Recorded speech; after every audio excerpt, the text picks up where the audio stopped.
जहां आपको चाय के अलावा, बिस्किट के अलावा नशा नाम का कोई सामग्री पता नहीं चला सो बाप रे, तो काम जो हम कर रहे हैं सो बहुत ही गलत कर रहे हैं। मतलब कि नर्क के द्वार में हम जा रहे हैं, जिससे मोक्ष प्राप्ति का कोई मुझे आशा नशा नहीं नाम है। की जो चीज है, मुझे किसी भी परिस्थिति में नशा की ओर नहीं नशा जाना है। मुक्त अपने समाज हम लोग बनावे, और हमारे मालिक का मात्र यही उद्देश्य है। विवाह का जो दहेज लेन देन हो रहा है उसमें है सो हम लोग नहीं लेन देन करते हैं। मतलब नमस्कार, मैं रंजीत कुमार, आप देख रहे हैं खबर आज तक।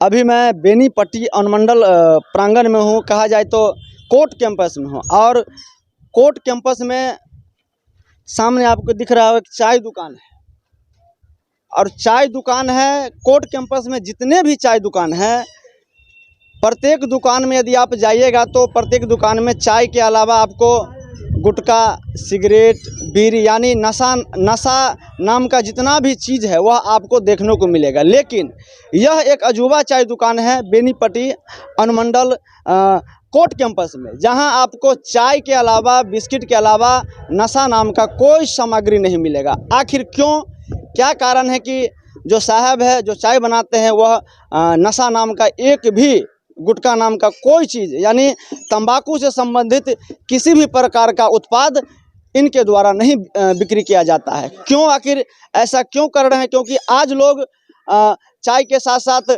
तंबाकू का सेवन करते हैं, बीड़ी का सेवन करते हैं, सिगरेट लोग बेचते हैं। लेकिन साहब के जहन में ऐसा क्या चीज़ है कि साहब गुटखा, तंबाकू, बीड़ी बेचने में परहेज करते हैं, लोगों को जागरूक करते हैं? तो साहब से भी हम जानने का प्रयास करेंगे। आप देख सकते हैं कि सामने साहब हैं, इनका ही चाय दुकान है। तो सबसे नाम हो आपका? विनोद दास। विनोद दास, देखिए मुस्कुरा रहे हैं, इनका नाम है विनोद दास। आप सिर्फ चाय और बिस्किट यहाँ बिस्किट बेच रहे हैं? जी, ये अनुमंडल में चाय बिस्किट का हम है सो गुमती में बेच रहे हैं। कब से यह धंधा आप यहाँ चाय का दुकान आपका कब से चल रहा है? ये कम से कम है सो 3-4 महीना से चल रहा है। 3-4 महीना से इनका चाय का दुकान है। चाय भी यह बहुत, यदि आप कभी बेनीपट्टी कोर्ट कैंपस में आएंगे तो एक बार साहब के यहाँ एक बार यदि आप चाय पीजिएगा तो आपको लगेगा कि नहीं, बेनीपट्टी में यदि सबसे यदि बेहतरीन क्वालिटी का यदि चाय मिलता है तो साहब के यहाँ मिलता है। लेकिन मैंने जब साहब से पूछा कि साहब आप चाय बेचते हैं, बिस्कुट बेचते हैं, लेकिन आज लोग पैसा कमाने के लिए, आर्थिक स्थिति बढ़ाने के लिए लोग सिगरेट बेचते हैं, तंबाकू बेचते हैं, गुटखा बेचते हैं। लेकिन आप साहब, आप तंबाकू, गुटखा, बीड़ी, सिगरेट आप क्यों नहीं बेचते?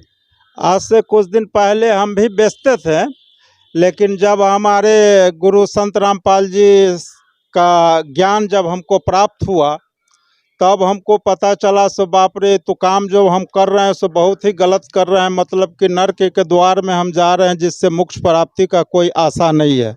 यानी संत रामपाल जी के द्वारा बताए गए, यानी संत रामपाल जी का जो पंथ है उनसे आप जुड़े हुए? जी, उन्हीं से हम जुड़े हैं। उनका है सो हम दास है, वो हमारे गुरु है, वो हमारे परमात्मा है।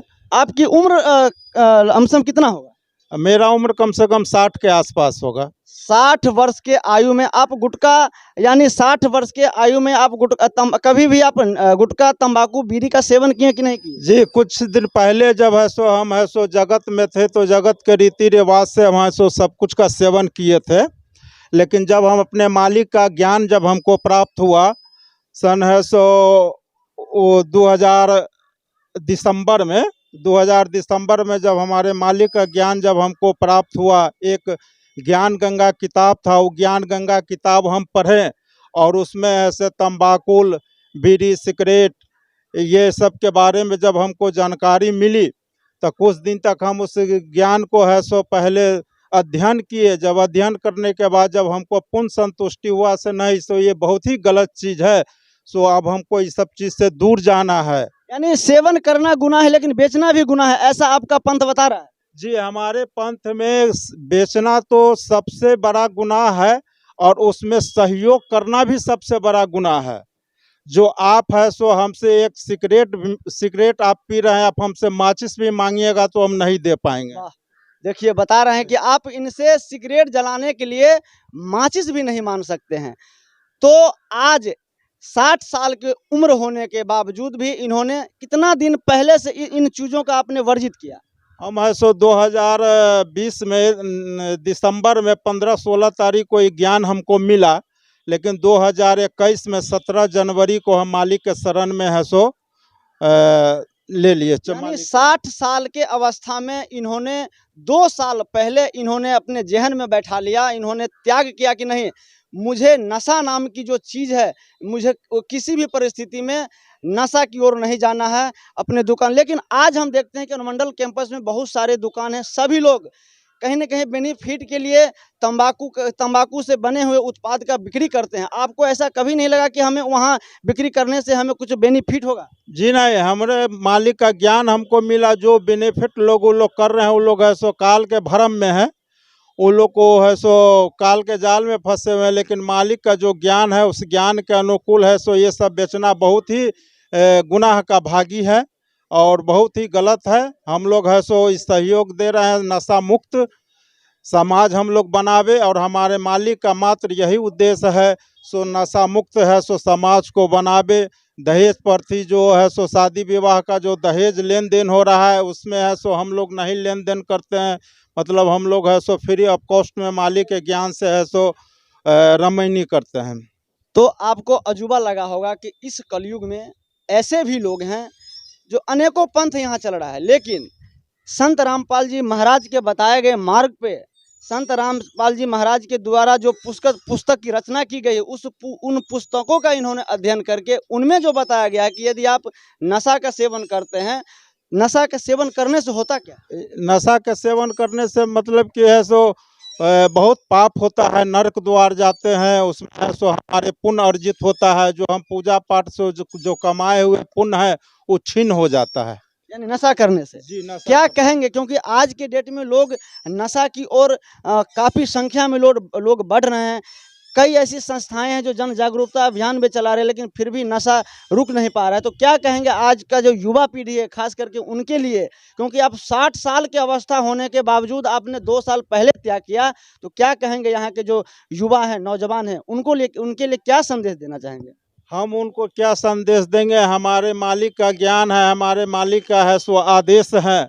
जो आप जानते हैं वो दूसरे को भी बताइए, और हमारे मालिक का है सो ज्ञान है, आदेश हम लोग को है जो समाज को बतावे। सो ये सब करने से बहुत कुकर्म है, बहुत है सो नरकीय है, बहुत सी अवस्था है सो इसका गलत है। आप जब तक यहाँ दुकान कीजिएगा, एक किसी भी परिस्थिति में आप गुटखा नाम का यानी तंबाकू से संबंधित उत्पाद का बिक्री नहीं जी नहीं, जब हम भूखे मर जाएंगे रोड पर है सो कटोरा लेके भीख मांगेंगे, लेकिन है सो इस सब का सेवन नहीं बेचेंगे, नहीं सहयोग करेंगे, नहीं है सो हम किसी को, सामने भी दुकान है तो हम उसको नहीं बता सकते हैं, सब सामने से जा करके आप ले लीजिए। तो आप देख सकते हैं कि आज भी इस युग में ऐसे लोगों का इस धरती पर होना यह संदेश दे रहा है हम आपको कि हम आप भी यदि नशा का सेवन करते हैं तो संत रामपाल जी जो बता रहे हैं, उनका जो बुक है, कौन सा बुक है, कितने बुक है संत रामपाल जी का जिनका आपने अध्ययन किया? हमने अध्ययन किया है। सबसे पहले तो ज्ञान गंगा मालिक का लिखे हुए किताब है, जो पूरे शास्त्र के अनुकूल है, जो पूरे शास्त्र के अनुकूल किताब है, ज्ञान गंगा है। उसके बाद जीने की राह है, उसके बाद ज्ञान तेरा अमृत है, कबीर साहेब है। ये 5-7 किताब हैं। तो हमने है सो 3 किताब को अध्ययन किए, एक जीने की राह, एक ज्ञान गंगा और कबीर परमेश्वर। यानी अध्ययन करने के बाद आपको लगा कि नहीं, हमारा जो मानव जीवन है, हम अब तक जो जी रहे थे वो नरकीय जीवन जी रहे थे। हाँ, जब हम उस पढ़े तब हमको है सो माथा एकदम चकरा गया। सो इतने बरस के उम्र में, 60-59 बरस के उम्र में हमने जितने भी देवी देवता को पूजा किया है, जितने भी कुछ किए, ये सब है सो नरक में जाने वाला हम काम किए। हम है सो मोक्ष प्राप्ति में जाने वाला कोई काम नहीं किए। हम है सो मतलब कि है सो यही। तो दोस्तों, आप देख रहे थे संत रामपाल जी महाराज के शिष्य हैं, और आज भी यदि आप बेनीपट्टी यदि आप कोर्ट कैंपस में आते हैं, किसी भी काम से यदि आप कोर्ट कैंपस में आते हैं, तो साहब का चाय दुकान है, और यहाँ आपको नशा से संबंधित एक भी न गुटखा मिलेगा, न सिगरेट मिलेगा, न तंबाकू मिलेगा, यह वर्जित है। यहाँ तक कि साहब बता रहे थे कि यदि आप सिगरेट यदि धराने के लिए यदि आप माचिस हमसे मांगेंगे, वह भी हम आपको नहीं दे सकते हैं। तो इससे समाज में एक बहुत बड़ा संदेश जा रहा है कि आप नशा के प्रति जागरूक बनिए, सशक्त बनिए। नशा करने से आपकी क्षति होती है और इनका जो पंथ बता रहा है कि नशा करने से आप नर्क के द्वार में आप जाते हैं। नरक द्वार में है सो जाते हैं। 84 लाख योगन जो हमको भोगना पड़ेगा। 84 लाख योनि है वो हमको भोगना पड़ेगा। चलिए, तो बेनीपट्टी अनुमंडल कैंपस में चाय और बिस्किट का बहुत ही अच्छा कहा जाए, जितना तारीफ किया जाए उतना कम है। तो साथियों, यदि आप बेनीपट्टी आते हो तो एक बार साहब के यहाँ चाय बिस्किट का सेवन आप कीजिए, आपको निश्चित ही अच्छा लगेगा। बहुत बहुत धन्यवाद, नमस्कार, प्रणाम।